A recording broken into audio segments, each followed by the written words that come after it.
అదృష్టమైన రోజు, మనకందరికీ సంతోషకరమైన రోజు. ఎందుకంటే వృత్తిపరంగా కర్నూలు జిల్లాకు వచ్చిన డాల్మియా సిమెంట్ ప్రతినిధులు పట్టాభి గారు మరియు ఇద్దరు సార్ వాళ్ళు మనకి కర్నూలు జిల్లాకు రావడం జరిగింది. ఆ మీటింగ్ అయిపోయిన వెంటనే దేవస్థాన కమిటీ సభ్యులు అంతా వెళ్ళి కలిసి సరే ఒకసారి కొడుమూరు గ్రామంలో ఉన్న దేవస్థానాన్ని సందర్శించండి అడిగిన వెంటనే వాళ్ళు అక్కడి నుంచి ఇక్కడ దాకా వచ్చి మన దేవస్థానాన్ని పునర్నిర్మాణం మొత్తం పరిశీలించిన తర్వాత అత్యంత ఆనందం వ్యక్తపరిచారు ఇద్దరు. దాంతోపాటు తమిళనాడు వాస్తవులందరినీ ఎవరు ఇక్కడికి వెళ్ళినా కూడా మేము కొడుమూరు వెంకటేశ్వర దేవస్థానం దగ్గరికి వచ్చి స్వామివారి దేవస్థానం నిర్మాణం గురించి చూపిస్తామని మన కొడుమూరు వాస్తవులందరికీ దేవస్థాన కమిటీ సభ్యులు అందరూ మాట ఇవ్వడం జరిగింది.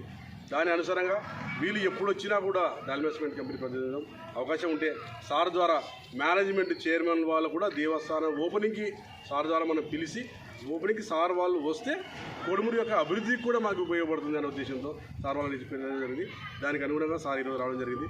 వీళ్ళిద్దరూ భవిష్యత్తులో ఎప్పుడైనా సరే చైర్మన్ గారిని ఇక్కడికి పిలుచుకొని వస్తే దేవస్థానం చూసి మన కొడుమూరు గ్రామస్తులకి పేదవాళ్ళైన మన కొడుమూరు వాళ్ళకందరికీ ఏమైనా సహాయం చేస్తూ కూడా కొడుమూరు బాగుపడుతున్న ఉద్దేశంతో వాళ్ళిద్దరికి మనం ఆహ్వానించడం జరిగింది. దానికి అనుగుణంగా ఆ ఇద్దరు ఇక్కడికి వచ్చి దేవస్థానాన్ని సంపూర్ణంగా మనస్ఫూర్తిగా చూసి మనకందరికీ ఒక మంచి ఆనందంగా దేవస్థానం నిర్మాణం చేస్తారు. చాలా అద్భుతంగా తంజావూరుని పోలుస్తూ మన దేవస్థానాన్ని మనం పోల్చడం జరిగింది.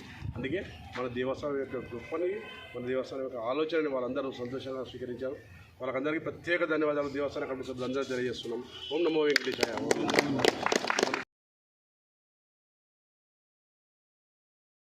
ஆண் பெண் இருவர், நீர், ஆகாயம், பூமி, இதில் நமக்கு 4 விதமான சங்கடங்கள் நமக்கு வரும். இதை தீர்த்து வைக்கும் வகையில் பஞ்சபூதங்க ஸ்தலங்கள் இங்கே இருக்குது.